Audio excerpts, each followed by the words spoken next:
mesdames et messieurs. Alors, bonsoir tout le monde.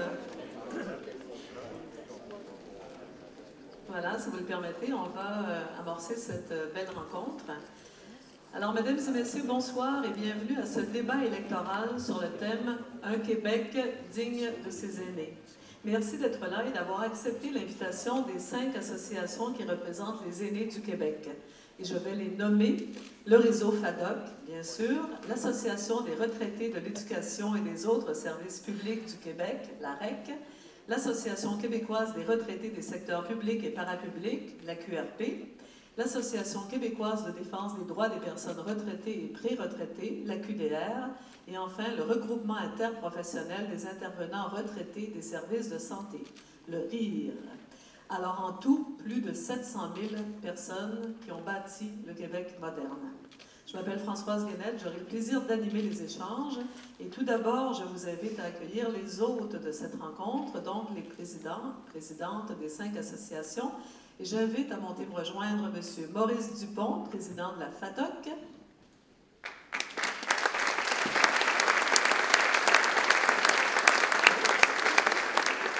Madame Lise Lapointe, présidente de l'AREC. Oh, votre femme est avec vous. Monsieur Donald Tremblay, président de la QRP.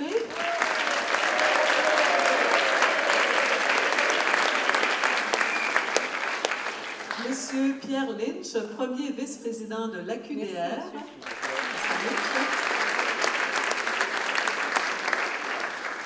Et enfin, Madame André Lamontagne, présidente du RIR.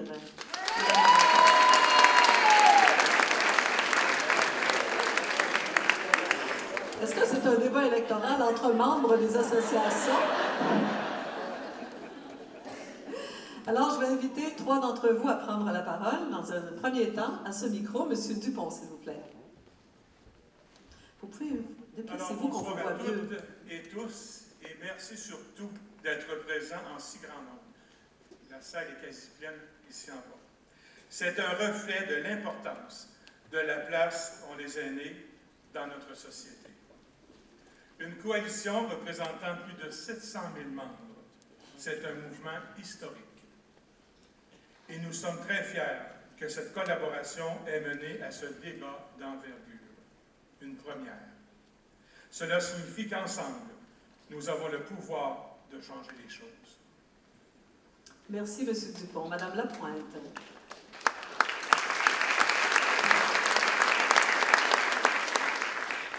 Récemment, nous avons lutté ensemble contre les frais accessoires en santé et pour une meilleure accessibilité aux soins. Puis, nos efforts ont permis aux personnes aînées de 65 ans et plus de maintenir leur crédit d'impôt en raison de l'âge. La somme de ces victoires nous a rappelé l'importance d'unir nos voix. Nous le savons tous, le vieillissement de la population apporte certains défis qu'on ne peut ignorer. L'enjeu est trop important pour rester en silo. L'intérêt des conditions de vie des personnes aînées dépasse largement les intérêts de nos associations respectives ou des partis politiques en lice durant cette élection. Merci, Mme Lapointe. Alors, bonsoir. Le vieillissement de la population québécoise est un défi qu'on doit relever collectivement, jeunes et moins jeunes, citoyens que nous sommes et politiciens que vous êtes. C'est en ce sens que nous avons élaboré notre plateforme commune pour un Québec digne de ses aînés. Et c'est dans cet esprit que nous avons été à la rencontre de chaque parti afin de les sensibiliser à nos enjeux et à nos revendications. C'est d'ailleurs ce soir que nous allons pouvoir mesurer s'ils ont bien entendu nos revendications. Alors, merci beaucoup à la candidate et aux candidats pour votre participation à cet exercice démocratique et je nous souhaite à tous un excellent débat.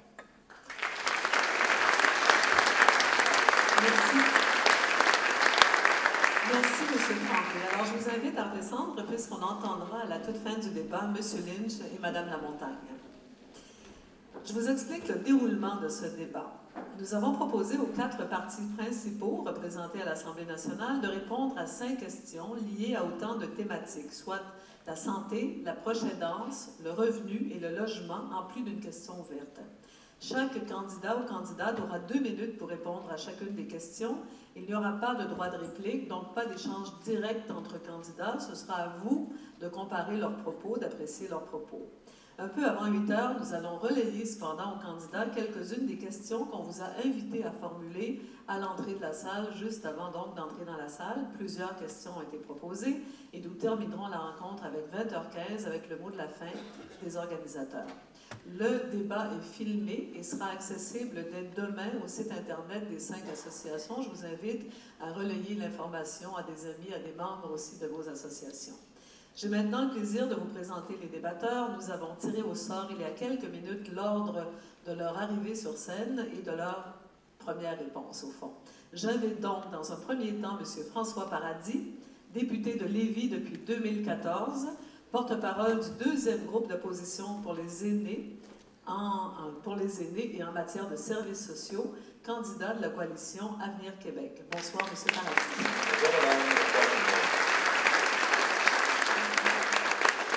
M. Harold Lebel, député de Rimouski depuis 2014, porte-parole de l'opposition officielle pour les aînés et en matière pour les aînés et en matière de lutte contre l'intimidation et la maltraitance, candidat du Parti québécois. Bonsoir, M. Lebel. Bonsoir, madame. Bonsoir, tout le monde. Madame Francine Charbonneau, députée de Mille-Îles depuis 2008, ministre responsable des aînés et de la lutte contre l'intimidation, ministre responsable de la région de Laval, candidate du Parti libéral du Québec. Bonsoir, Madame Charbonneau.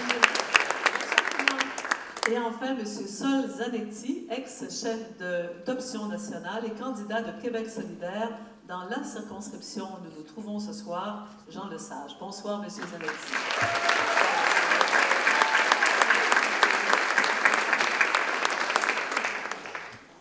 Voilà, allons-y tout de suite avec la première question qui porte sur la santé. Monsieur, non, nous n'acceptons pas d'interruption impolie provenant de la salle ce soir. Alors, si vous êtes là pour écouter ce que les candidats ont à dire, c'est parfait.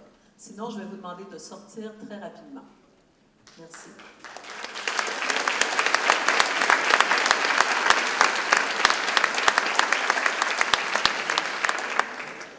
Le Québec et le reste du Canada ne répondent pas adéquatement aux besoins croissants des personnes âgées, alors qu'elles sont souvent aux prises avec un éventail de problèmes de santé complexes et souvent chroniques.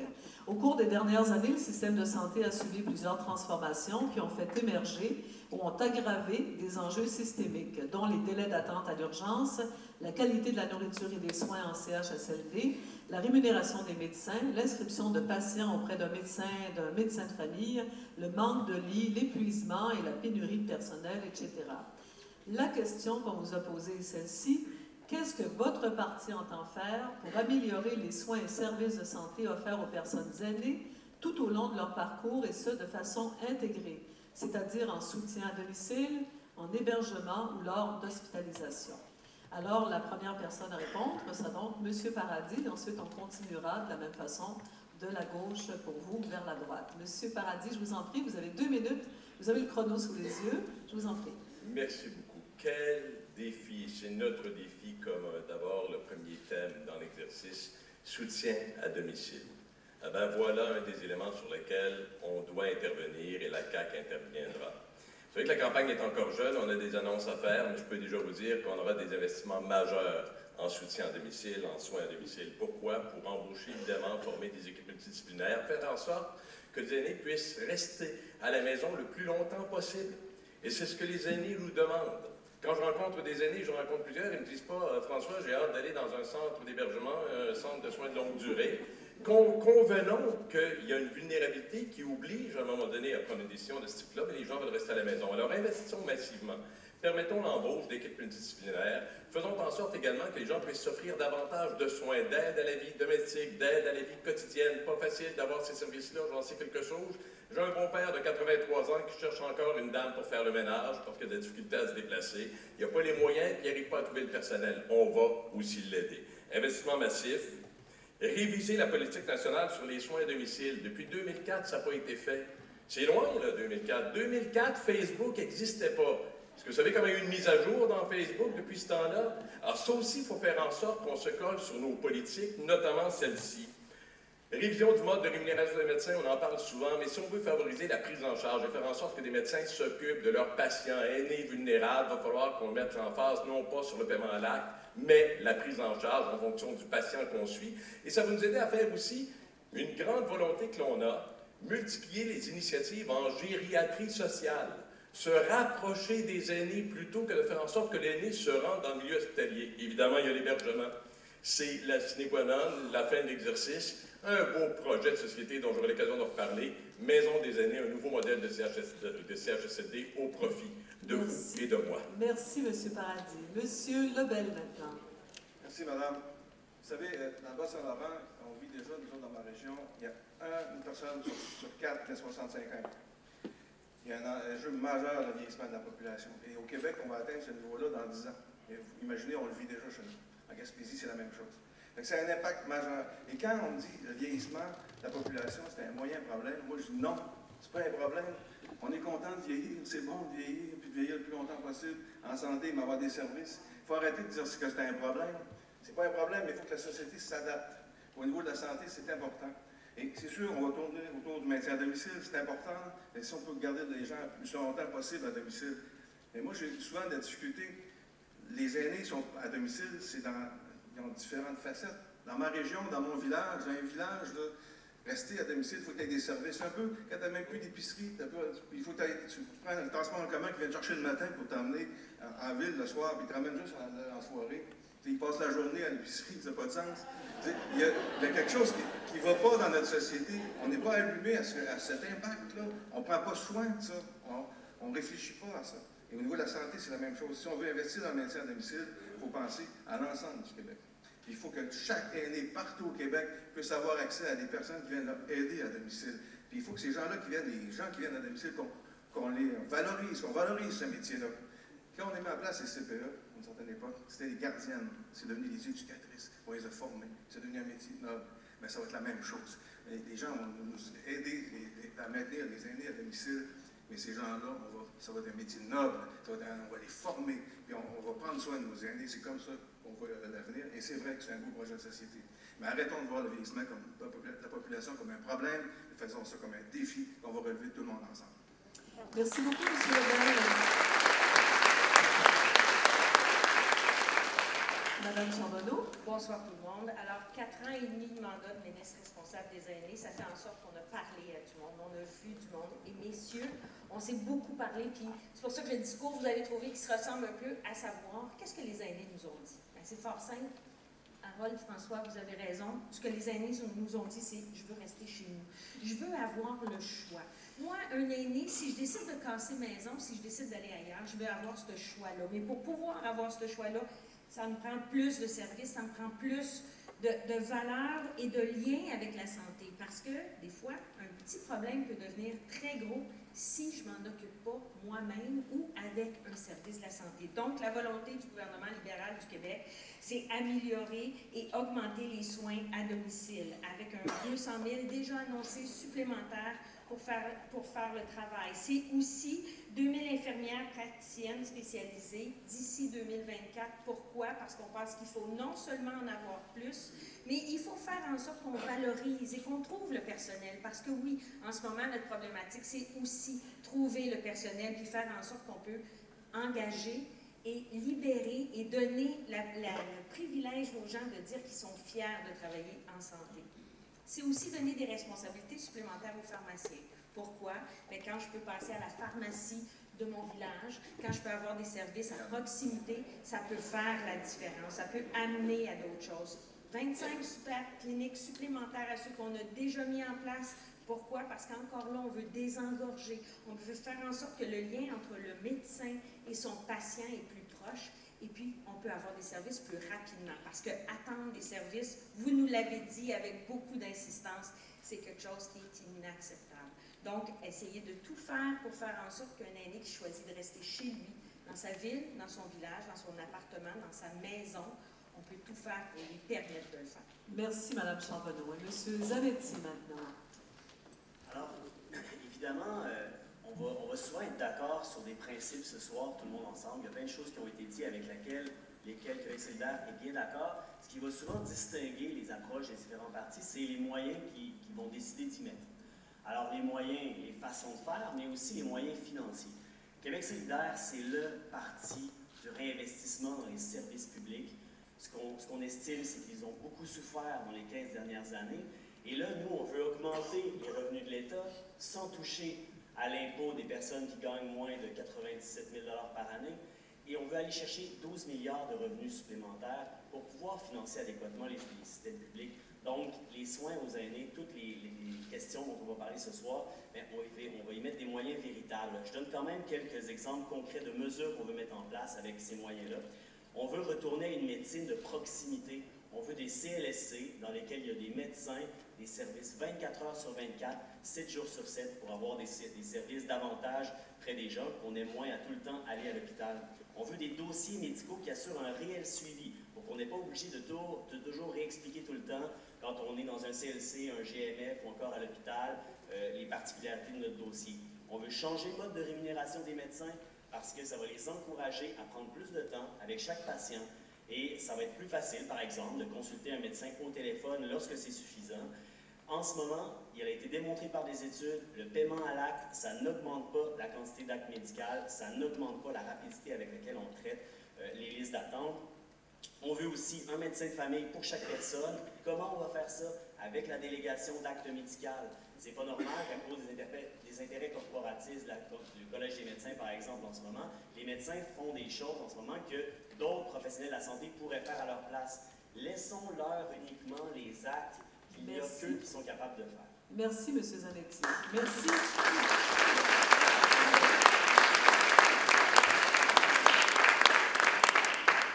C'est assez court, 2 minutes, hein, mais quand même. Passons à la question numéro 2. On parle maintenant des proches aidants. Alors voilà, au Québec, c'est près de 1,5 million de personnes qui offrent 1 heure ou plus de soutien par semaine à une personne aînée. 28 % des proches aidants fournissent plus de 5 heures par semaine et 9 % d'entre eux plus de 20 heures. Cette situation affecte l'ensemble de la société, en plus d'affecter, bien sûr, les individus. Pour plusieurs aidants, la tâche s'alourdit et le réseau de la santé ne répond pas à leurs besoins. Ainsi, la détresse et l'épuisement guettent aujourd'hui de plus en plus de ces personnes. Précisément, que compte faire votre parti pour mieux reconnaître et soutenir les proches aidants dont le rôle est si essentiel pour la société? C'est maintenant M. Lebel de répondre en premier à la question. M. Lebel, s'il vous plaît. Un jour, quelqu'un m'a expliqué c'est quoi l'impact des proches aidants. On dit proches aidants, mais c'est souvent proches aidantes. C'est souvent les femmes, et surtout les femmes. Et quand tu es proche aidante, qu'est-ce que tu fais souvent? Ben, tu vas refuser des promotions pour ton emploi. Tu vas payer, tu vas cotiser moins parce que tu vas travailler moins pour aller. Et ça, à un moment donné, ça te rattrape plus tard. Et ça fait que tu as eu un moins bon salaire et tu as moins de revenus plus tard. Il y a beaucoup de femmes qui font beaucoup de sacrifices pour être des proches aidants. Et je vous le dis, c'est surtout des femmes. Et ça, il faut réfléchir à ça aussi. Il ne faut pas que l'État se déresponsabilise tout sur le dos des proches aidants. Parce qu'on n'est pas capable de s'occuper des aînés, on va dire c'est vous autres des proches aidants. Prenons conscience du sacrifice que font aussi les proches aidants, souvent. Et pour moi, c'est important. Fait qu'il faut donner du répit à ces gens-là. Il faut aussi éventuellement parler au monde syndical, au monde patronal, pour s'assurer que ces gens-là, pendant qu'ils font de la proche aidance, ne perdent pas tout leur revenu ou leur possibilité d'avancement. Et il faut, je le dis, je le répète, c'est ça la solution, investir dans le maintien à domicile. On va investir beaucoup d'argent, massivement dans le maintien à domicile, ce qui va faire en sorte de libérer beaucoup de gens qui sont obligés de se sacrifier comme proches aidants. Pour moi, vous savez, je suis content d'être ici, je suis venu de Rimouski, puis j'étais content de rencontrer tout le monde, de repartir, puis d'expliquer, mais les aînés aussi m'ont expliqué. Tu sais, avant, les autres, on a vu d'autres élections. On sait c'est quoi des promesses de politiciens. Fait que je fais bien attention de donner des chiffres et des chiffres et des chiffres. Ce que je veux que les gens comprennent surtout, c'est la volonté sincère de dire ensemble, on va régler qu'on va s'investir pour avoir une société plus respectueuse des aînés. Et quand on parle des proches aidants, faisons attention de ne pas mettre toute la pression sur eux autres. Ensemble, comme société, prenons soin des aînés. Merci. Merci, M. Lebel.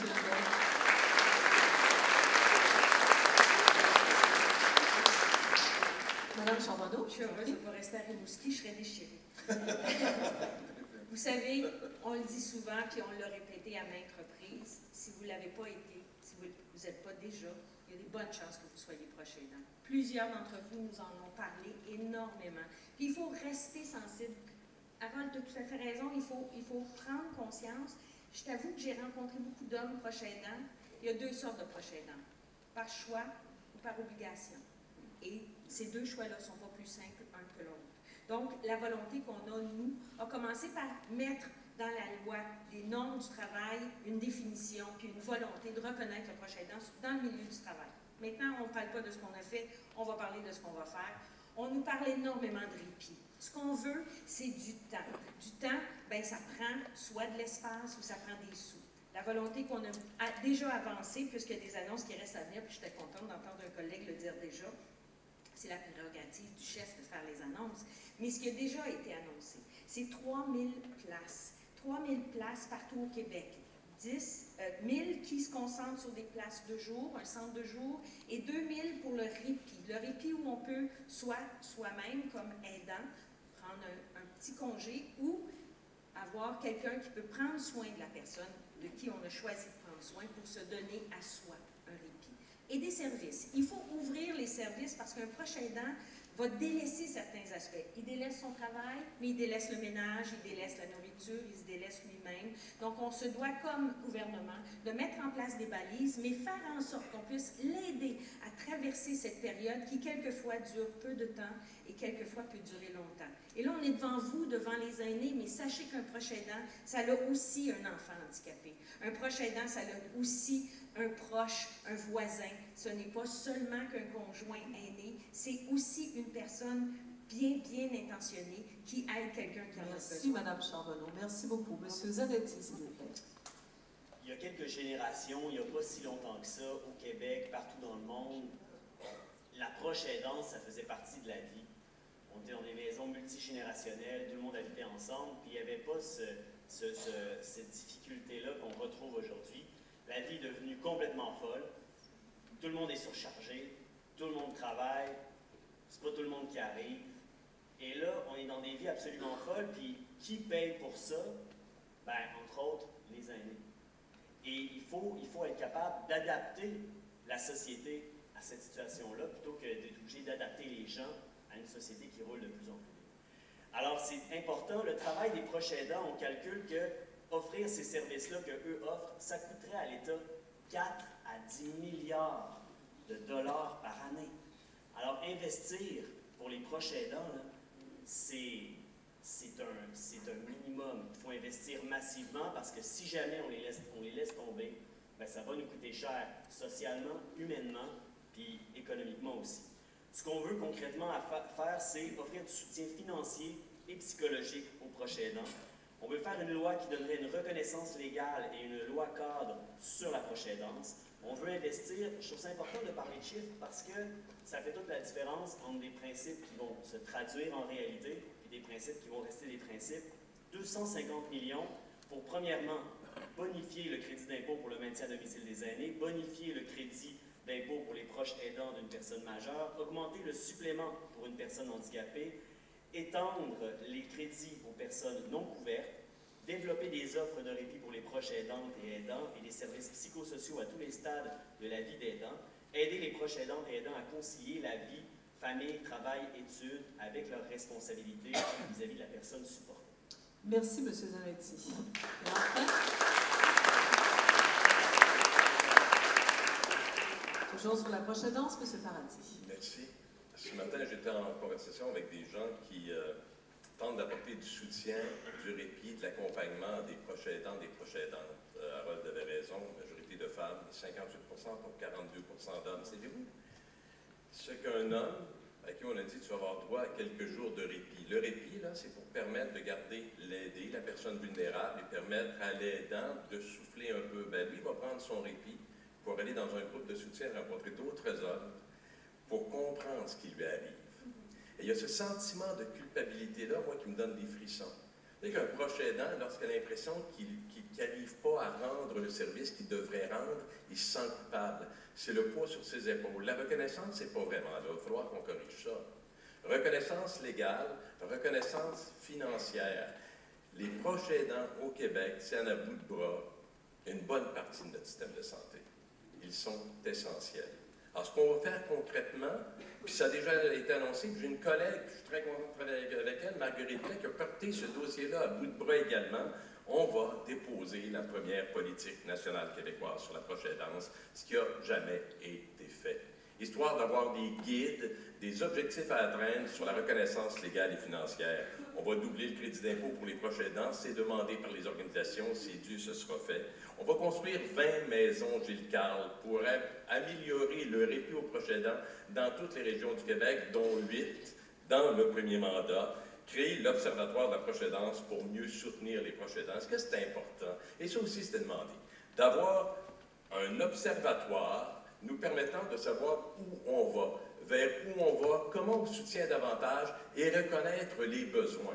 Moi, ce que je vous dirais à travers cette volonté-là, je dis à tous ceux et celles qui le font et que vous en êtes probablement, chapeau bas. C'est notre devoir de vous reconnaître et de vous accompagner.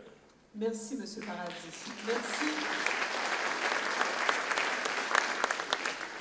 Merci beaucoup. On arrive au troisième tour de parole. La thématique, cette fois, est le revenu.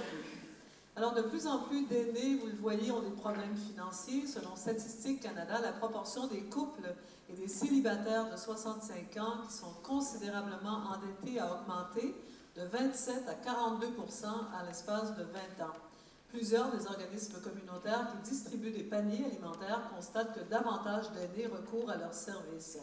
Alors, la question qu'on vous a posée est celle-ci. Qu'est-ce que votre parti entend faire pour assurer un revenu de retraite décent? Et comment votre gouvernement viendrait-il en aide aux aînés les plus pauvres? Alors, premier répondant, cette fois, première répondante, Mme Charbonneau, s'il vous plaît. Merci. Premièrement, on va se dire les vraies affaires. Hein? On a le plaisir de se parler plus souvent qu'autrement. Alors, je suis contente de pouvoir parler des aînés actifs. Parce qu'on parle beaucoup des aînés qui ont besoin de services et c'est nécessaire de le faire. Mais on oublie le 96 % qui est encore actif, qui fait des activités, qui participe, qui fait du bénévolat. Ce sont tous des gens qui sont sur le terrain et qui font des choses. Et vous avez raison, Mme Guénette, les statistiques nous montrent que l'endettement est au rendez-vous. Pourquoi? Bien, vous nous le rappelez souvent, votre revenu n'augmente pas. Vous n'avez pas d'augmentation de salaire quand vous êtes bénévole, à part 0 plus 0, ça fait 0. C'est ça, faire du bénévolat, vous donnez de votre temps. Donc, au gouvernement libéral du Québec, on regarde pour 1 000 $ de plus par année au crédit d'impôt pour le maintien à domicile. Ça fait déjà des sous là. Un crédit d'impôt à raison de l'âge, on en a parlé un petit peu plus tôt, 200 $ à partir de 70 ans. Une volonté de mettre en place pour les aînés qui sont plus actifs sur le marché du travail. Donc, à partir du 25 000 $, on commence à payer de l'impôt si on n'est pas sur le marché du travail. Mais pour ceux qui sont toujours sur le marché du travail, à 30 000 $, c'est là qu'on commence à payer de l'impôt. Donc, le premier 25 000 $, c'est à vous si vous ne travaillez pas. Le premier 30 000 $, c'est à vous. On n'y touche pas si vous êtes sur le marché du travail. Notre volonté aussi, c'est de faire en sorte que si quelqu'un veut suspendre son... il ne faut pas que je me trompe dans mes mots. Qui veut suspendre sa rente parce qu'il reste sur le marché du travail, la volonté qu'on a, c'est qu'on puisse reporter. Donc, si vous ne prenez pas votre rente, on va mettre là-dessus un 8,4 % d'augmentation qui fait que quand vous allez décider de la prendre, après les années que c'est supposé d'arriver, donc le report peut se faire jusqu'à 75 ans, votre 8 % s'accumule à chaque année. Donc, au moment où vous la prenez, il y a une augmentation au niveau de votre rente. Merci beaucoup. C'est court, oui, surtout. Oui. Merci. Merci, Mme Charbonneau. M. Zanetti, s'il vous plaît. Alors, cet enjeu-là touche un enjeu plus large, celui de la redistribution de la richesse, celui des inégalités de richesse dans la société. Et Québec solidaire, c'est le parti, justement, du partage, le parti qui veut laisser personne derrière. Alors, ce qu'on propose, entre autres, c'est de faire un régime des rentes du Québec public et universel. En ce moment, 60% des aînés au Québec ou des retraités n'ont pas de régime de rente comme celui-là. Donc, on veut le rendre accessible à tous, universel, même aux travailleurs autonomes, à tout le monde, et que ce soit des rentes qui soient prédéterminées et indexées au coût de la vie. Et ça, c'est vraiment important. Le montant de la rente va être basé sur différents facteurs, mais pour s'assurer qu'il y ait une retraite minimum adéquate pour tous. On veut aussi jouer sur un des paramètres qui réduit le plus le pouvoir d'achat de tout le monde, mais des aînés aussi, c'est le logement. Le logement qui devient cher, ça mine la qualité de vie. Québec solidaire s'engage à construire pas 5 000, comme le proposent d'autres partis, mais 50 000 logements sociaux pour toutes les catégories de personnes, toutes les catégories d'âge, dans les 4 prochaines années, parce que c'est ça les besoins au Québec en ce moment, tels qu'identifiés par les organismes qui se chargent de ça. On veut aussi créer un régime d'assurance médicaments public et universel pour évidemment réduire le fardeau que ça occasionne sur le budget de tout le monde, et créer Pharma Québec, une société d'État qui aurait pour but d'agir comme un pôle d'achat commun pour les médicaments, pour sauver sur l'achat de médicaments dans le système de santé, produire des médicaments génériques par nous-mêmes sans que quelqu'un se fasse du profit dessus, et peut-être envisager de faire de la recherche qui nous coûte moins cher. En ce moment, on paye 42% plus cher nos médicaments que la moyenne des pays de l'OCDE et 20% plus cher qu'au Canada. Il faut agir là-dessus. On pourrait aller chercher 2 milliards de dollars juste comme ça. Merci, M. Zanetti. Merci, M. Zanetti.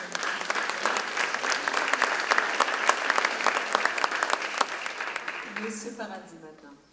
Vous savez, Francine parlait il y a 2 instants d'aînés qui sont actifs, qui bougent. Oui, tout à fait. J'en rencontre régulièrement des aînés qui nous disent, cependant, M. Paradis, pensez pas parce qu'on est aîné qu'on n'a pas de charge. Pensez pas que tout est moins cher. Alors, ce qu'on va faire pour être bien réaliste, c'est sûr que si on peut se promettre un paquet de choses, il faut avoir aussi les moyens de ses ambitions. Soyons réalistes et voyons comment on peut aider les gens. D'abord, évitons les chocs tarifaires. Depuis quelque temps, vous avez été assujettis, vous avez dû aussi faire face à des chocs tarifaires et des augmentations de vos factures que vous recevez. Des années me disent, regardez ma facture d'électricité, regardez ma facture de taxe scolaire quand je suis propriétaire, regardez ma facture d'épicerie. Alors, éviter des chocs tarifaires, et la CAQ s'engage à limiter ces hausses-là et qu'elles ne dépassent jamais le taux d'indexation. Il va falloir qu'on voit, pour ceux qui sont plus vulnérables, le programme d'exonération pour l'hébergement CHSLD. J'ai eu à traiter des dossiers de ce type-là où le capital restant à l'aîné qui est hébergé est tellement bas, ça n'a pas été revu depuis 30 ans. Alors ça veut dire que vous êtes assujettis aussi à avoir des taux d'hébergement qui vont grimper parce qu'il vous reste un petit fonds qui peut vous permettre, à un moment donné, de voir venir la fin du mois plus facilement. Il faut réviser ça, faire en sorte que ces taux d'hébergement-là ne bougent pas. Doubler le crédit d'impôt, je l'ai dit, pour les proches aidants, puis revoir les tables d'imposition quand vous décidez, que les aînés décident de continuer à être sur le marché du travail. On a besoin de main-d'œuvre, on n'arrête pas de se le dire, on la cherche partout. Vous êtes une force vive. Si on vous incite avec des mesures attractives à rester aussi au travail, en faisant en sorte que vous payiez moins d'impôts, et ça prendra la forme de crédit d'impôt, de mesures fiscales, mais que vous ayez un bouclier fiscal vous permettant aussi de ne pas perdre de l'argent à aider la société, je pense qu'on va tous s'aider ensemble, qu'on va être aussi une solution à cette problématique de main-d'œuvre. Bref, faire en sorte que vous aussi, vous soyez non contraints à payer plus que ce que vous avez dans vos poches. Merci, M. Paradis. M. Lebel. François, il ne sera pas fâché après moi. J'avais vu que tu as fait un petit clin d'œil, François. Tu dis 8 maisons, j'ai le cadre, tu en fais partout dans toutes les régions du Québec, parce qu'il y a 17 régions au Québec. 8 dans le premier mandat, 20 au total. Tu n'as pas écouté, Aaron? Oui, mais écouté. le premier mandat, je pense que tu restes 3 mandats. C'est 3 mandats. Et 3 mandats, j'en veux davantage. C'est plus que 3 mandats. Je trouve que c'est beaucoup.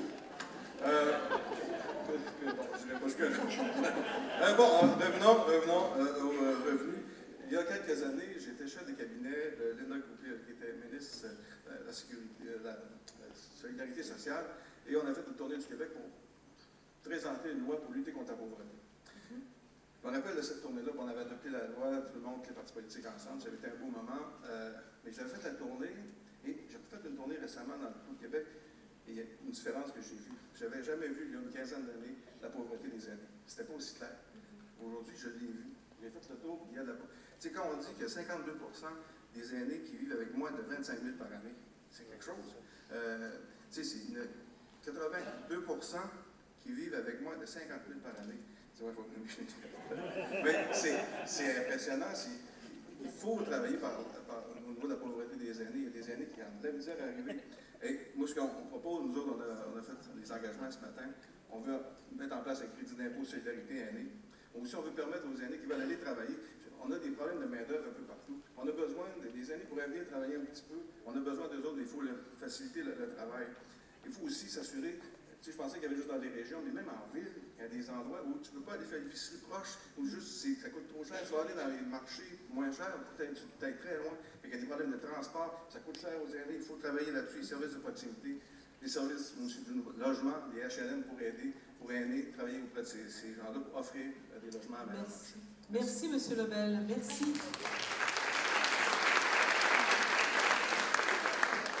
Voilà, alors passons maintenant à la question du logement, justement, la 4e des 5 thématiques qu'on vous a proposées.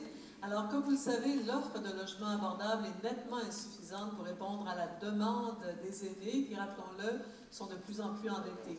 Le coût de logement devrait être inférieur à 30% des revenus déclarés à l'impôt. Or, en 2011, 39% des personnes âgées de 65 à 74 ans et 51% de celles âgées de plus de 75 ans devaient dépasser ce seuil pour avoir un toit sur la tête. Je résume dans mes mots. Alors, quels engagements précis allez-vous prendre afin de permettre aux aînés de se loger dans des lieux adaptés, sécuritaires, à faible coût, et ce, tout en favorisant le maintien à domicile? Premier répondant, cette fois, M. Zanetti, s'il vous plaît. Alors, le thème du logement, c'est super important.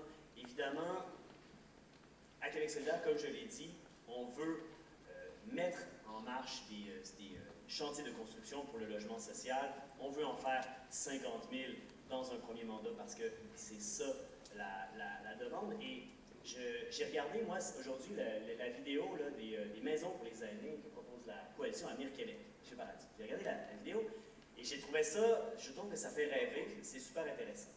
Puis en même temps, quand j'ai vu les chiffres, je me suis dit, alors si on calcule le nombre qu'ils veulent faire, plus le nombre maximal de personnes par maison, ça veut dire que dans les 20 prochaines années, ça devrait fournir des logements pour 3 900 personnes. Et les besoins qu'on estime pour d'ici les 20 prochaines années, c'est 75 000 logements pour les aînés. Alors, je pense qu'il faut avoir des bons projets, il faut avoir des projets qui font rêver, mais il faut compter. Il faut compter combien on a besoin, quelles ressources on va mettre là-dedans. Il faut avoir le courage politique et la vision du partage et de la solidarité qui est nécessaire pour avoir de tels projets de société. Si on décide de réduire l'État, on ne pourra pas faire ça. Si on décide de réduire le partage et la solidarité, on ne pourra pas faire ça. Il faut qu'on imagine un mode de société qui rend ces investissements-là possibles parce qu'on va tous être dans cette situation-là à un moment donné où il va nous falloir ces services-là. Alors nous, on trouve ça extrêmement important. On va donc construire 50 000 logements, des logements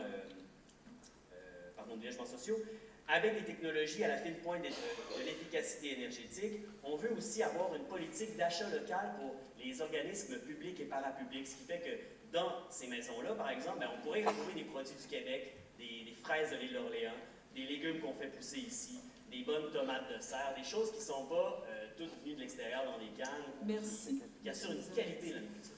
Merci beaucoup.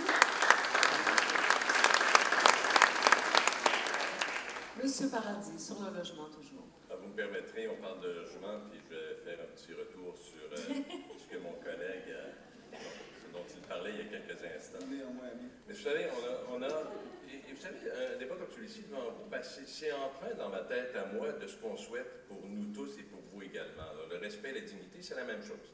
Alors qu'on brasse des idées, ça ne me dérange pas, j'ai pris 20 secondes pour le dire, puis tant mieux, parce que c'est comme ça qu'on avance. Bonifier des idées, mais rester réaliste aussi. Maison des aînés, je veux dire que pour moi, ça m'inspire. C'est un projet de génération. Vous savez qu'au moment où on se parle, là, je fais un petit bout là-dessus, mais au moment où on se parle, il y a 2600 aînés qui sont en attente d'une place en CHSLD, parce que leurs conditions, leur vulnérabilité l'obligent. Il y a 560 aînés qui occupent des lits d'hôpitaux présentement, ils devraient être aussi en CHSLD. On a 25% de nos CHSLD qui sont considérés comme vétustes. Ça, c'est pas rien qu'une fenêtre qui coule, là. Vétustes.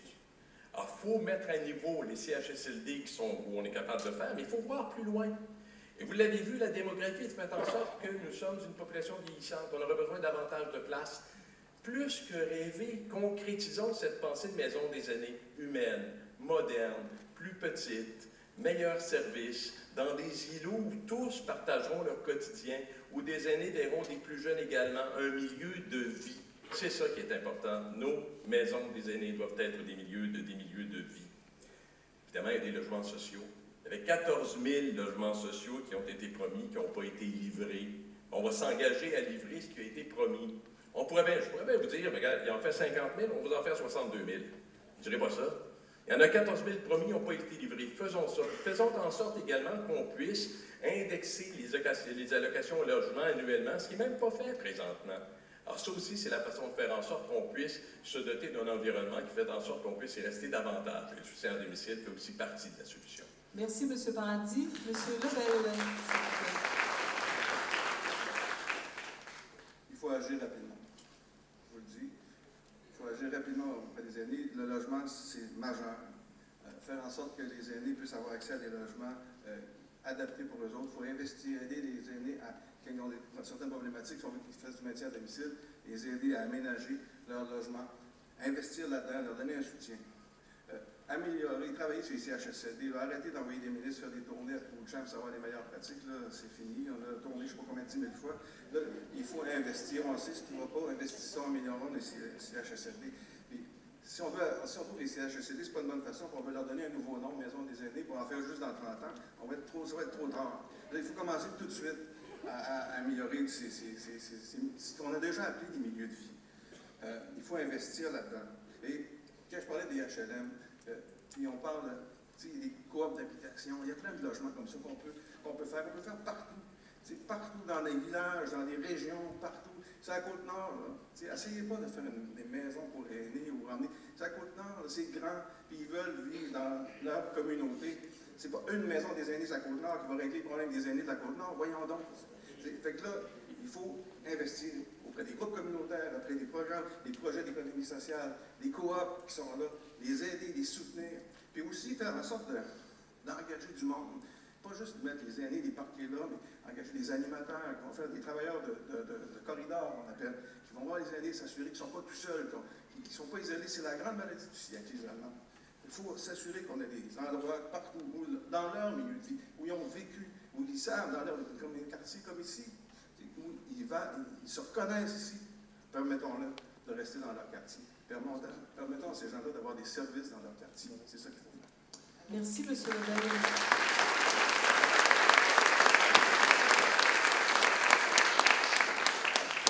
Madame Chambonneau? Oui. Une tournée, ça sert à quoi? Une tournée, ça sert à aller voir comment ça se fait à un endroit et un autre endroit, comparer les meilleures pratiques et les mettre en place. Parce que c'est le monde sur le terrain qui connaissent ce qu'on fait, puis comment mieux on peut le faire. Puis que ce soit à Gatineau, à Montréal ou à Rimouski, il faut que le monde se parle puis qu'il partage cette expérience-là. Donc, les tournées, ça sert à ça. Ce que les aînés veulent, en tout cas, ce qu'ils nous ont dit à nous, c'est maintenant. C'est le fun, une maison des aînés, c'est beau, c'est un beau projet. Mais juste chez nous à Laval, tu parles de Rimouski, je vais parler à Laval, juste à Laval, on n'est pas capable de faire atterrir 2 écoles. Et croyez-moi, on a besoin d'écoles. Donc, faire atterrir les maisons des aînés, c'est quelque chose. Plutôt que de parler de briques, pourquoi on ne parlerait pas plus de services?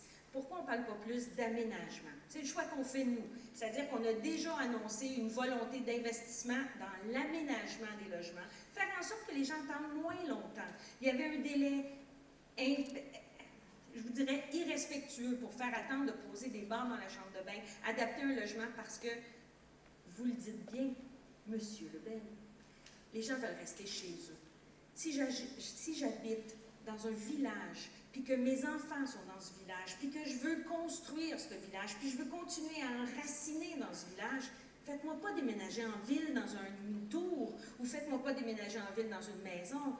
Faites en sorte que je peux rester dans la mienne, que je peux accueillir un étudiant, même si je veux, puis qu'on mette des modalités qui font en sorte que les aînés puissent avoir quelqu'un qui habite avec eux, puis que ça leur coûte rien sur leurs impôts, ni à eux, ni à l'étudiant. Faisons en sorte qu'on adapte et qu'on fasse que les aînés puissent rester chez eux, dans leur village. Montréal, c'est une autre réalité, c'est une autre volonté, mais ça n'empêche pas qu'il faut adapter aussi. Il faut que je sois capable de monter au deuxième si mon logement c'est au deuxième, puis ça fait 35 ans que j'habite dans ce deuxième-là. Et c'est avec Mme David qu'on a fait une loi pour faire en sorte qu'on protège nos aînés qui sont en logement dans les grandes villes. Merci, Mme Charbonneau. Merci. Merci beaucoup. Et on avait une 5e thématique, voilà, qui est un peu plus, qui n'est pas précisée, vous allez le voir. Le Québec est une société vieillissante, on l'a dit, on vient de le répéter, les statistiques sont claires à ce sujet. Les 65 ans et plus représentent déjà à Rimouski, mais ce sera le cas bientôt partout, 25% de la population, ce sera le cas partout au Québec, en général en 2031. 2031, c'est 2031? 2031. 2031, on arrive au pic. On s'en va vers ça. Bon, d'accord, je ne suis pas bonne avec les chiffres. 2031, dans la grande majorité des régions du Québec, et plus de 30% à certains endroits. En 2031, donc en Gaspésie, aux îles, on sera rendu évidemment plus loin. Alors, en fonction de nos demandes et de vos plateformes électorales, quels sont les 3 gestes à poser en priorité pour répondre aux besoins des aînés du Québec dans une perspective de stratégie nationale, globale et inclusive? Alors, M. Paradis, vous avez la parole. Merci. 3 objectifs clairs et on pourrait en avoir des dizaines et des dizaines. Quelque part, à la volonté qu'on a commune, c'est de faire en sorte que ce soit plus facile pour nos aînés, pour nous demain, pour nos familles également, parce qu'il y a aussi sur la famille et l'environnement une pression quand on sait que l'aîné que l'on aime n'est peut-être pas dans un environnement que l'on souhaite. 3, moi je crois au projet de société et au projet de génération. Il y a 38 000 aînés présentement dans des CHSLD. Quand je rencontre un aîné, puis faites l'exercice, en disant le jour où vous devez quitter votre maison, vous allez dans un centre d'hébergement de soins de longue durée, quelle est votre réaction? Les gens disent « j'irai pas. J'irai pas là. » Moi, j'aime pas ça, cette réponse-là. J'aime pas voir de la détresse dans les yeux des aînés. C'est pour ça qu'un projet de génération, il prendra le temps de la génération, mais c'est le travail de nos enfants pour demain, pour moi, pour vous. C'est un projet de génération. Et dans l'immédiat, ben oui, on commence. Je vous le disais, 25% d'établissements qui sont vétustes, on fait quoi? On les modifie pour faire en sorte que ceux qui attendent en moyenne plus de 10 mois pour avoir une place en CHSLD, plus de 10 mois, et qui souvent sont déracinés de leur milieu parce que la place n'est pas près de ceux qu'ils aiment. Alors, il n'y aura même pas de contact, c'est l'isolement à coup sûr. Ah oui, embarquons là-dedans, c'est une priorité. Investir massivement dans les soins à domicile. Vous parlez de gériatrie sociale, j'ai rencontré un médecin qui le fait ici, dans ce secteur-ci. Si vous savez, M. Paradis, qu'on va avoir des gens à la maison pour faire de la gériatrie sociale, quand on s'approche d'eux, dans leur environnement, il y a des gens qui sont à l'hôpital actuellement, qui reviendraient à la maison, qui pourraient continuer à fonctionner parce qu'on va s'occuper d'eux dans leur environnement. Puis l'environnement de qualité, ben, c'est aussi un élément de meilleure santé. Gériatrie sociale, soins à domicile, massivement, on en a besoin. Enfin, ben, développer une première politique nationale pour les proches aidants. Vous êtes trop nombreux et trop nombreuses à porter une partie du système de santé. On doit vous reconnaître financièrement et légalement.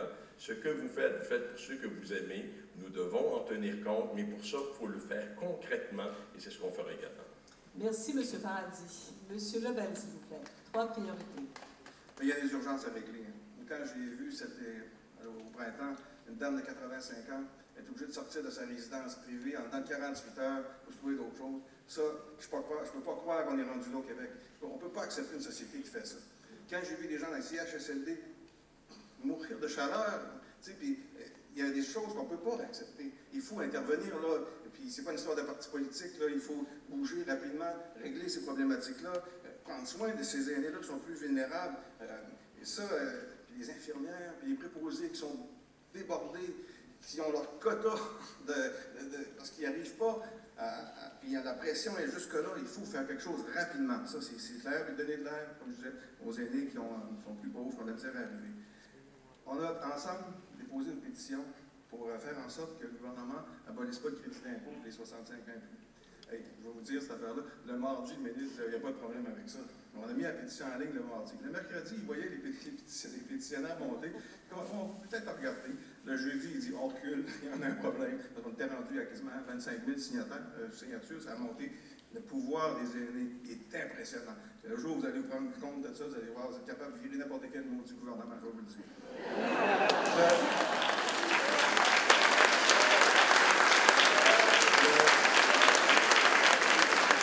Il me reste 30 secondes.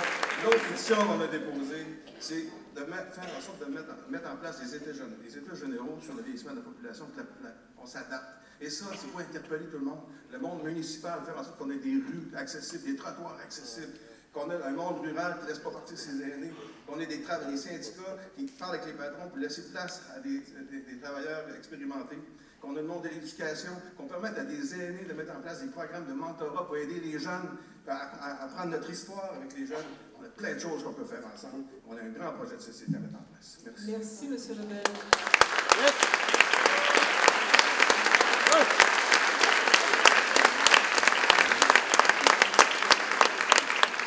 Madame Charbonneau. Merci, Madame Guénette. Alors, vous avez entendu la passion dans chacun d'entre nous parce que vous êtes la partie la plus importante. Puis, Avol, tu as complètement raison.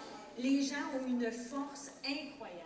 Les gens le savent et il y a un écho maintenant qui réveille l'ensemble de la société. Puis quand je dis vous réveillez nos jeunes qui vous regardent aller et qui se disent « Oh my God, est-ce que vraiment la liberté 55, ça existe encore? » Non, maintenant, à 76, on fait du bénévolat, on est sur le terrain. Je l'ai fait en rafale, je ne les fais pas en ordre chronologique ou d'importance. Je vais commencer par le respect. Je commence par le respect parce qu'à titre de ministre responsable de la lutte contre l'intimidation, j'en ai vu, j'ai eu des témoignages, j'ai eu des gens qui m'ont parlé, on a parlé de maltraitance ensemble, on a eu un travail important à faire, on a livré une loi là-dessus, les 7 grandes lignes sur les formes de maltraitance. Je pense qu'on a l'obligation comme société de se rappeler du respect, de la petite enfance jusqu'aux aînés, mais il faut se parler de respect puis il faut le mettre en place. Le logement, nécessairement, je ne reviens pas sur les points, vous avez compris que pour nous, il y a une grande importance, mais il y a aussi le respect de pouvoir rester chez eux le plus longtemps possible. Et puis, mon dernier, le soutien. Le soutien comment? Bien, pour la personne qui a besoin de services en santé, mais pour la personne qui appuie, qui accompagne et qui fait le bout de chemin qu'il a à faire pour être avec la personne qu'il a choisi d'accompagner ou qu'il a l'obligation d'accompagner, parce que ça fait toute la différence. On se le disait un peu plus tôt, quand on accompagne un aidant, on accompagne quelqu'un qui contribue à la santé de quelqu'un d'autre. Il n'y a rien de plus important que ça. Je vous le dis parce que je le fais à chaque fois que je rencontre des groupes, quand le masque d'hygiène descend dans un avion puis qu'on vous dit mettez le vôtre en premier avant de le mettre à votre voisin, c'est parce qu'il faut s'occuper de soi avant tout pour pouvoir mieux s'occuper des autres et c'est le choix qu'on veut faire. Pas en faisant une politique qui va prendre 2 ans, mais en le faisant maintenant. Merci, Mme Charbonneau. Monsieur Zanetti, s'il vous plaît. Alors, je vais vous donner nos 3 priorités rapidement, puis conclure ensuite. La définition, nous, ce qu'on veut, on veut qu'il y ait une définition légale du proche aidant et une bonification du crédit d'impôt pour l'aidant naturel. On veut créer un fonds protégé imputé aux soins à domicile, doubler le fonds actuel. Et on veut une bonification du crédit d'impôt pour les frais médicaux. Ça, c'est important. Je suis persuadé que probablement que tout le monde est d'accord ici là-dessus. Ces enjeux-là, je pense, ne sont pas des enjeux qui distinguent beaucoup les partis politiques tant de ça. Ce qui nous distingue beaucoup, ce n'est pas l'expertise, ce n'est pas la sensibilité, ce n'est pas les principes, ce n'est pas la bonne volonté. C'est l'argent qu'on va y mettre, les fonds qu'on est prêt à y mettre comme société. Vous savez, moi j'enseigne la philo au cégep et j'aime beaucoup Jean-Paul Sartre. Jean-Paul Sartre disait qu'on se définit comme être humain par nos actions. Je pense que c'est vrai pour un individu et c'est vrai pour un peuple aussi. Comment allons-nous nous définir comme peuple maintenant et pour les années à venir? Est-ce qu'on va être un peuple qui se désolidarise, un peuple qui a des bons principes mais qui ne met pas les fonds nécessaires pour pouvoir prendre soin de tout le monde? Ou est-ce qu'on va être un peuple solidaire? Un peuple qui peut-être même inspire les gens de partout à travers le monde par l'audace de ses politiques publiques, par l'audace de la répartition de la richesse qu'il est capable de faire parce qu'il trouve que l'humain est important. Moi, je voudrais qu'on soit ce peuple-là. Merci.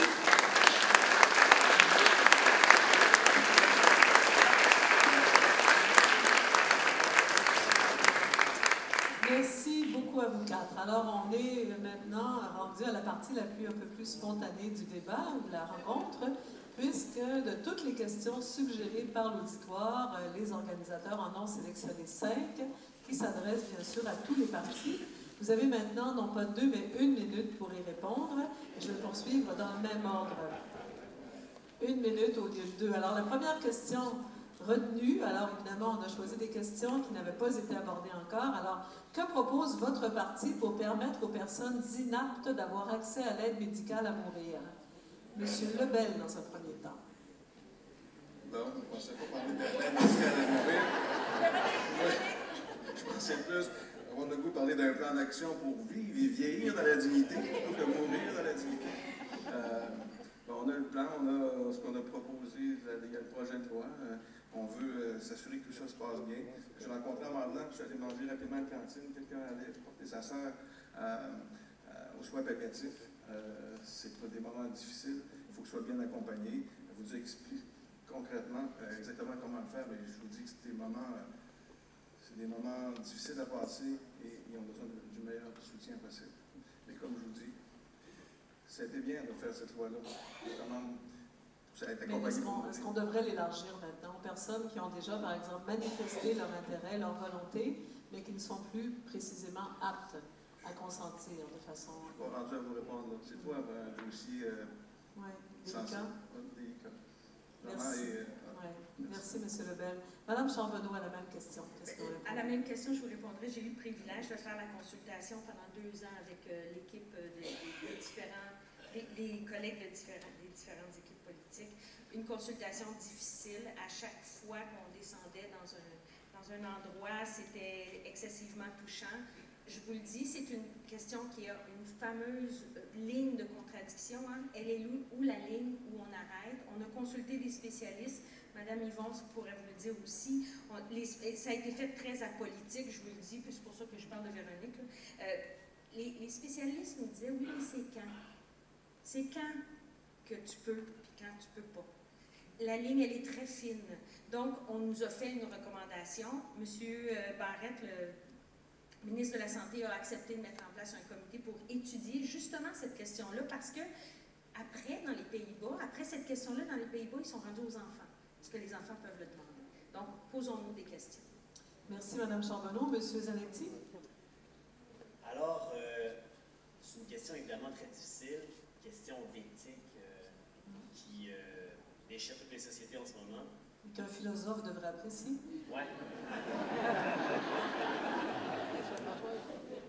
Québec solidaire est en faveur de l'aide médicale à mourir, mais à ma connaissance, là, je ne veux pas vous dire n'importe quoi, là, je ne pense pas qu'on est en congrès tranché sur la limite précise qui devrait être celle qui détermine si quelqu'un est inapte peut ou pas faire ça. Je pense que c'est un débat qui est un débat de société, un débat de fond, qui devrait peut-être pas se trancher de façon partisane.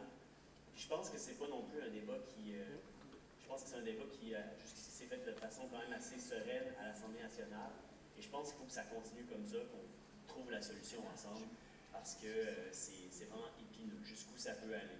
Ce qui est évidemment le principe à éviter, c'est que quelqu'un qui aurait besoin d'aide en arrive à cette solution. Merci.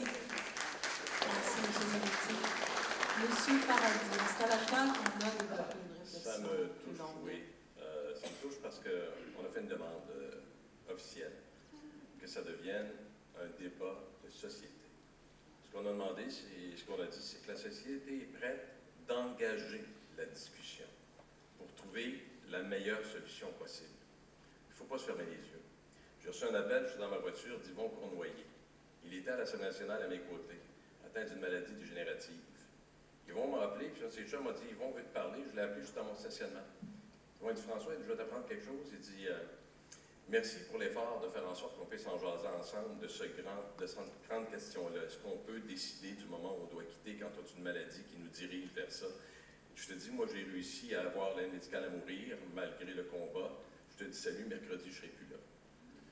Ben, j'ai dit, bon, je vais continuer à me battre pour qu'on puisse ensemble jaser de cette question importante-là, puis ensemble prendre la décision et prendre l'alignement qui s'impose. Puis je lui ai dit salut en même temps. Merci, M. Paradis.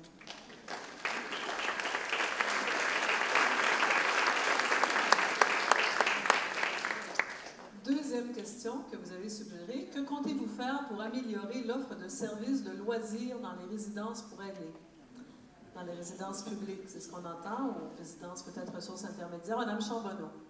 question tout aussi difficile, je vous explique pourquoi, Mme Guénette. Il y a des endroits où on a des comités locaux qui s'occupent, qui font des organisations, puis qui ne veulent surtout pas que personne aille se mêler de leurs affaires ou qui aille leur dire comment faire les choses. Il y a d'autres endroits où c'est plus difficile, où l'organisation est plus difficile.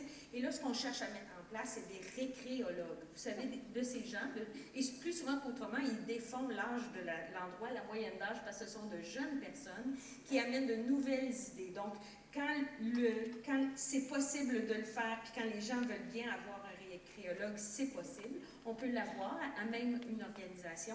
Quand c'est pas possible, c'est plus souvent qu'autrement parce que l'organisation est déjà là, puis il y a un comité, puis il y a une présidente, il y a un secrétaire, il y a des gens qui se préoccupent, puis ils jouent au whistle militaire, puis ils font toutes sortes de trucs toute la journée. Et de ce fait, il faut leur laisser le choix de prendre quelqu'un qui les organise ou de s'organiser. Merci, Mme Charbonneau. M. Zanetti, sur la question des loisirs, des activités. C'est ça, j'étais touché par le témoignage de M. Paradis, je n'ai pas entendu la question parce que je suis je m'excuse. Est-ce que vous pouvez arrêter? Qu'est-ce que vous comptez faire à Québec solidaire pour améliorer l'offre de services de loisirs dans les résidences pour aînés? Oui, effectivement, d'abord, nous, en investissant massivement dans les réseaux publics accessibles à tous, évidemment, ça crée une marge de manœuvre pour qu'il y ait davantage de services comme ça qui, lorsqu'on arrive avec des coupes budgétaires, sont les premiers à partir. Hein? Quand on arrive avec des coupes budgétaires, on revient à la base de la survie. Puis quand il y a un peu de lousse, là, on revient à quelque chose qui est tout aussi important pour la survie, disons, de l'âme, mettons plus que du corps, là, qui est justement les loisirs, la socialisation. Nous, on veut favoriser la mobilité des aînés, entre autres. Et parce qu'à partir du moment où on perd sa voiture, à un moment donné, ça change la vie drastiquement. Puis si on permet une meilleure mobilité des aînés aussi, ça permet une vie plus active, une vie plus heureuse, une vie plus en santé. Et ça, c'est vraiment important. Merci, M. Zanetti. Monsieur Paradis. On fait quoi? On leur fournit les moyens de faire plus. Oui, les aînés sont actifs. Oui, j'en vois. Puis il y a l'activité physique, c'est important, bouger. Il y a l'activité cognitive également. L'Université du 3e âge. Faire en sorte qu'on puisse faire avancer davantage. Des cours d'informatique.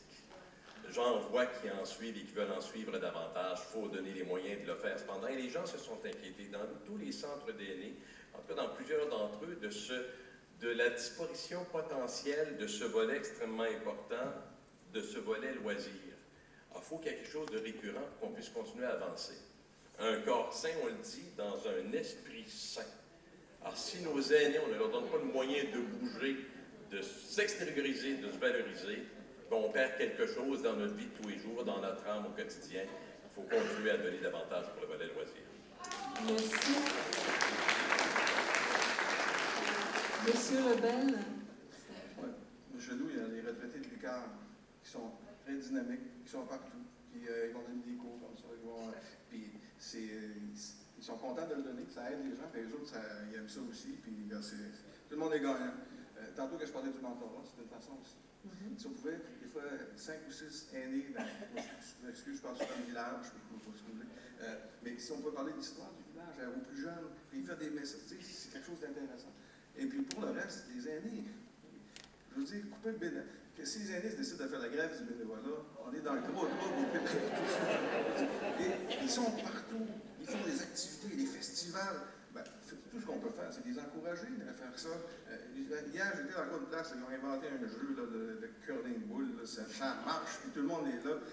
Donnons-leur un peu de moyens pour acheter des équipements. Essayons pas de faire la place. Arrêtons de prendre les aînés pour des enfants. Ils en font plein de choses, d'embarquer avec eux autres, les encourager. Merci.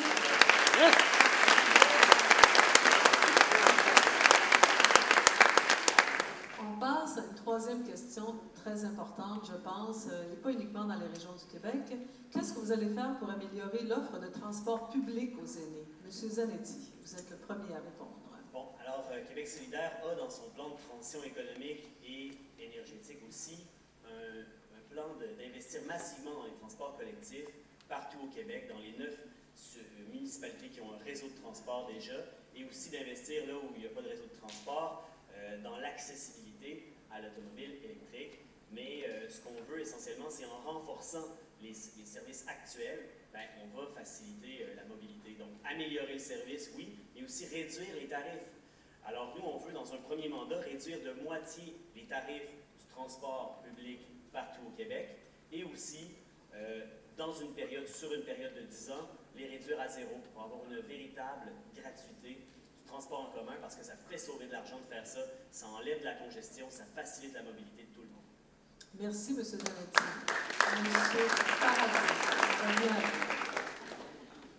Maman est décédée et maman avait l'habitude, à la résidence où elle était, d'aller au centre commercial avec une offre de transport offert par la résidence. Elle prenait son bus ou son taxi et elle se rendait au centre commercial. Maman était fière, elle était autonome, elle faisait ses choses. Oui, faire en sorte qu'on ait davantage de services de transport, d'accompagnement pour les aînés. Transport public, bien sûr. Quand la municipalité décide, et ça s'est fait à Lévis, baisser les tarifs dans une période estivale, c'est une drôle de bonne idée. Mais les services d'accompagnement.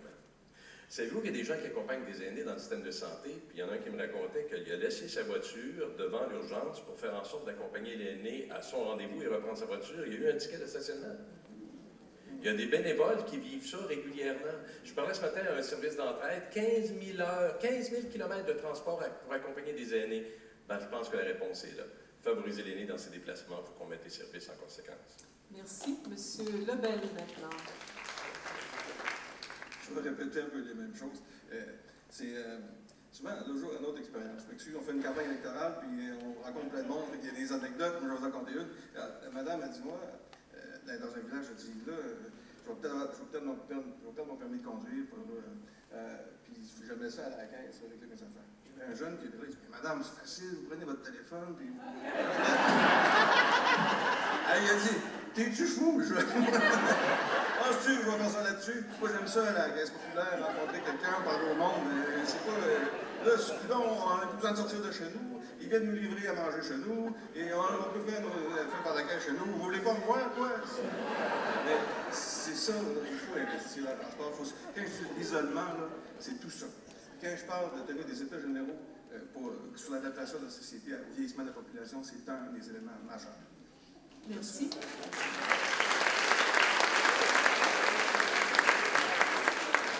Madame Charbonneau.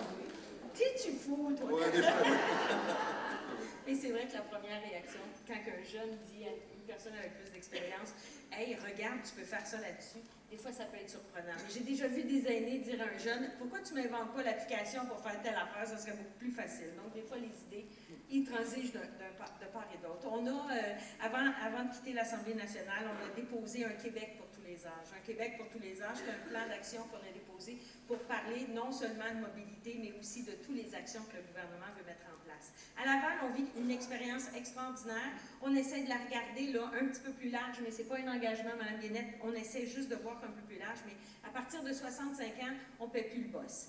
On embarque dedans, puis on se promène. Mais quand je me promène chez vous, on me dit, bien, ça prend un boss. Fait qu'il faut aussi un gouvernement qui a un transport, un ministère du transport qui se préoccupe puis qui s'engage. Puis dans le cas du gouvernement actuel, le ministère du Transport s'est engagé à regarder tout le transport partout au Québec. Merci, Mme Charbonneau. On revient à la question de la santé avec la question suivante. Quelles mesures préventives votre parti mettra-t-il en place pour soutenir la santé des aînés? Évidemment, vous avez parlé d'activité, de facilité. Déjà, plusieurs mesures de nature préventive ont été évoquées. Hein, le soutien aux personnes, bien sûr, à domicile, aux proches aidants. D'autres idées pour prévenir les problèmes de santé qui rendent la vie des personnes aînées parfois si complexe et si difficile. Alors, non, monsieur Paradis, je pense, dans ce cas-ci. Non, c'est entendu, est-ce que c'est vous, là? Oui.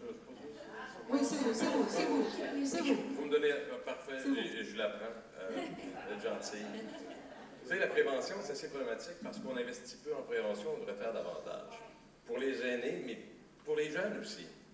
Il faut créer l'environnement faisant en sorte aussi qu'on se discipline à se prendre en main, à améliorer notre quotidien, notre santé. On parlait tout à l'heure, faciliter pour l'aîné le déplacement, faire un déplacement facile, le garder actif, autonome le plus longtemps possible.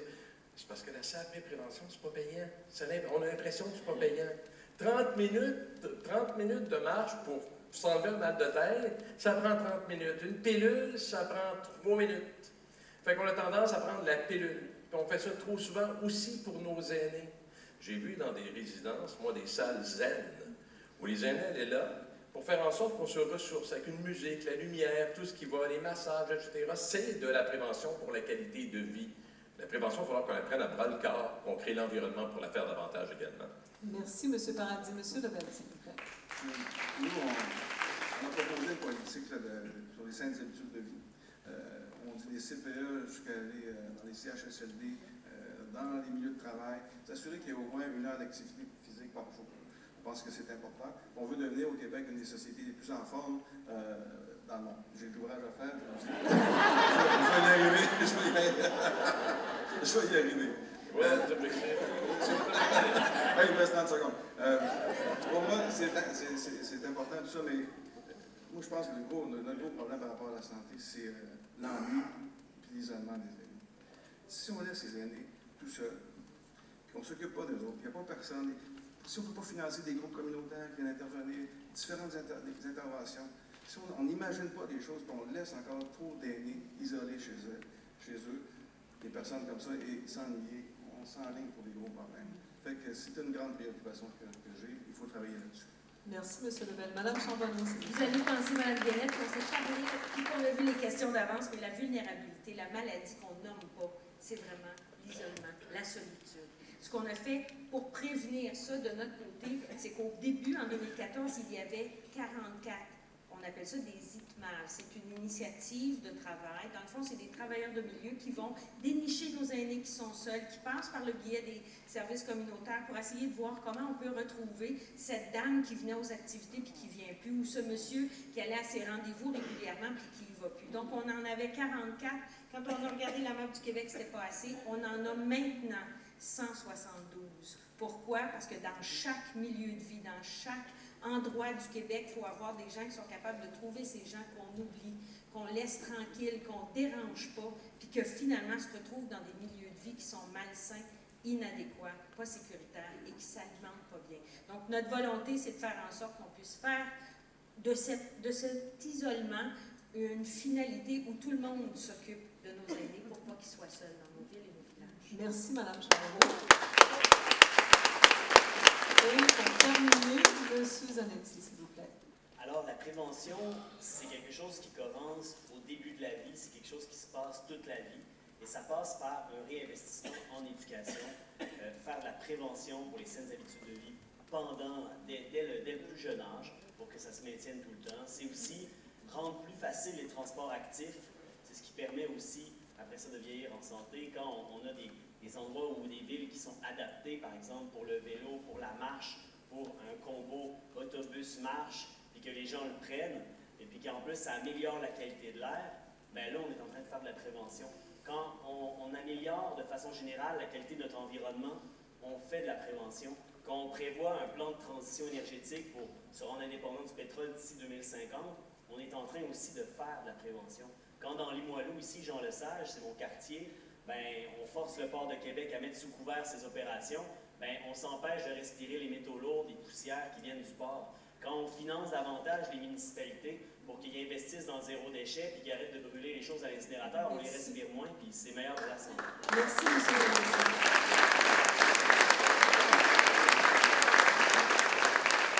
Et on passe à la cinquième et dernière question. Vous avez déjà parlé des travailleurs expérimentés. Vous avez évoqué des crédits d'impôt, un report du moment où on pourrait prendre les rentes publiques, de revoir les seuils d'imposition, etc.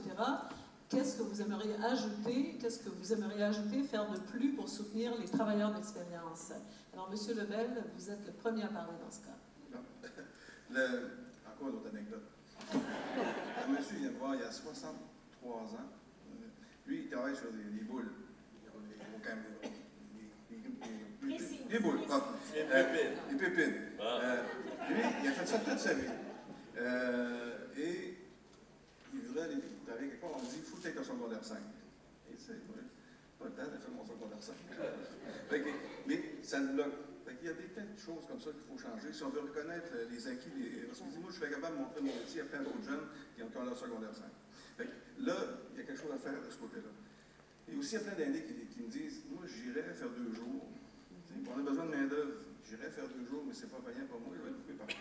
Et nous, ce qu'on propose, c'est d'éviter qu'ils payent la cotisation au régime des rentes du Québec. Ça ferait que pour aller travailler, puis il y aurait comme un 5 quelques pourcents d'amélioration de son revenu. Ce serait un incitatif pour que ces gens-là puissent aller travailler, puis on a besoin d'eux autres. Merci. Compte tenu de la pénurie de travailleurs et de travailleuses aussi dans plusieurs secteurs. Madame Charbonneau, qu'est-ce que vous aimeriez ajouter? Anecdote pour anecdote, dans le comté, chez nous, il y a un organisme qui s'appelle Midi 40. Peut-être que vous avez déjà, dans de nos forums, les avez déjà rencontrés. Ce qu'ils font, c'est accompagner quelqu'un qui a plus d'expérience que quelqu'un d'autre, parce que le mot aîné, il y a aussi quelqu'un qui a plus d'expérience que quelqu'un d'autre, qui fait en sorte qu'il peut rester dans le milieu du travail. Mais ce qu'il faut aussi comprendre, c'est de parler à l'employeur. Comment peut-il ajuster les heures, puis faire en sorte qu'on peut faire un mentorat juste et correct? Parce que vous savez que pour l'employeur aussi, il y a un coût de garder 2 employés sur une même tâche. Donc, notre volonté, c'est de faire en sorte qu'on puisse ramener ou garder les travailleurs d'expérience et bonifier le principe du travailleur, mais aussi de l'employeur, pour faire en sorte qu'on puisse reconnaître l'expérience et faire en sorte qu'un jeune qui arrive sur le marché et qui voit ça très, très gros, puisse comprendre par quelqu'un qui a un petit peu plus d'expérience que lui, comment les choses se font. Donc, la volonté, c'est de les garder sur le marché du travail avec les crédits qu'on parlait tantôt, mais avec une volonté de faire du mentorat plus solide. Du mentorat ou du travail partagé? Aussi. Voilà. Merci. M. Zanetti, s'il vous plaît. Alors nous, bien évidemment, on souhaite que les aînés restent sur le marché du travail autant qu'ils le souhaitent, mais on ne veut pas qu'ils soient forcés parce qu'ils n'ont pas le choix, parce que sinon ils n'auront pas assez d'argent pour leur retraite. Ça, c'est vraiment important. On veut mettre fin à toute pratique discriminatoire basée sur l'âge dans le milieu de travail, faire de la sensibilisation dans le milieu de travail pour qu'il y ait des pratiques égalitaires et qui valorisent l'expérience des personnes aînées. Et donc, c'est parmi les choses qu'on souhaite appliquer. Merci beaucoup, M. Zanetti. Monsieur Paradis. Dans le fond, c'est assez simple. Hein? La grosse logique, ce serait de dire simplement donner à l'aîné la place qu'il souhaite avoir en fonction de son expérience. Anecdote pour anecdote, on en a tous. À une même table, je suis avec 4 personnes, moi et 4 personnes dans une résidence, et les gens me disent, M. Paradis, le décrochage scolaire, on a des idées pour trouver des solutions à ça. Chaque personne avait 30 ans d'expérience en enseignement. J'avais 120 ans d'expérience à la même table que moi. Je ne pensais pas qu'ils n'ont pas pensé comment faire en sorte que les garçons réussissent mieux, puis que l'école soit plus attractive, puis qu'on fasse aussi davantage d'éléments autour pour garder les gens accrochés. Il y a une dame qui me dit dans une résidence, elle dit, M. Paradis, nous, on est des pages d'histoire. J'ai trouvé ça beau. Nous sommes des pages d'histoire. On pourrait-tu la lire de temps en temps, l'histoire? Est-ce qu'on pourrait leur permettre de continuer à travailler avec nous? Oui, organisation du travail, oui, des mesures attractives pour garder les aînés au travail, mais pourquoi se priver de cette expérience-là qui peut nous faire tous grandir? Plus de place aux aînés. Merci, monsieur. Merci, monsieur Paradis. Alors, voilà, merci beaucoup à vous 4. Voilà, c'est là que se termine le débat. Alors, je vais vous inviter à redescendre.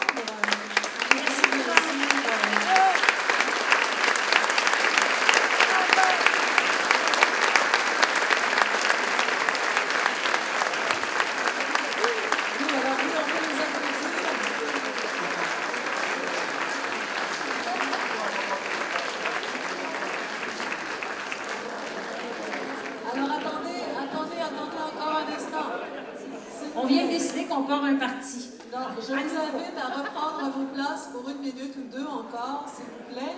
Alors, merci pour la rigueur, la discipline également. Vous avez vraiment respecté les consignes.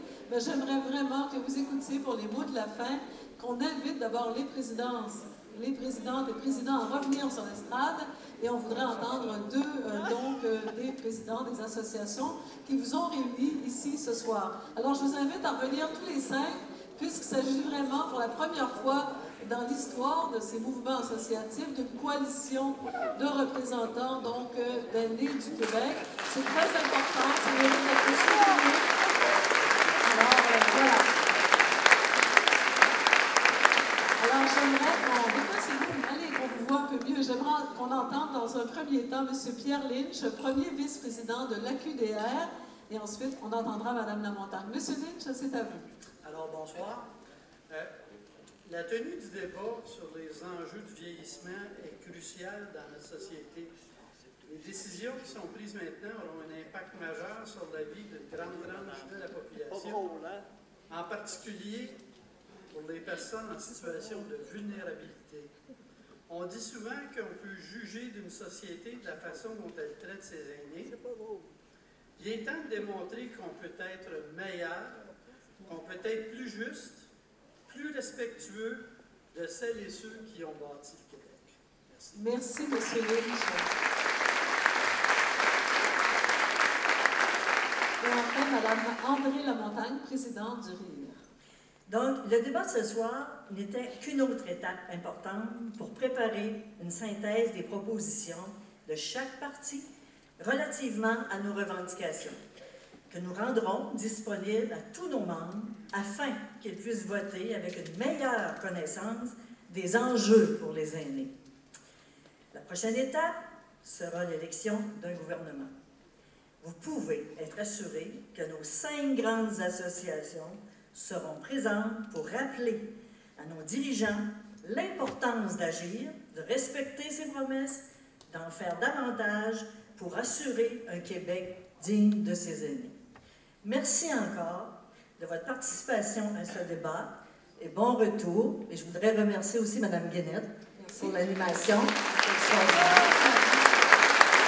Et je remercie nos politiciens. Merci à tous et toutes et bon retour. Merci. Merci, Mme Lamontagne. Alors voilà, les candidats restent peut-être encore quelques minutes avec vous. Alors je vous invite à descendre. Merci beaucoup. Et puis le débat pourra se poursuivre entre vous de façon formelle ou informelle. Bonne réflexion jusqu'au jour des élections. Bonne fin de soirée. Merci.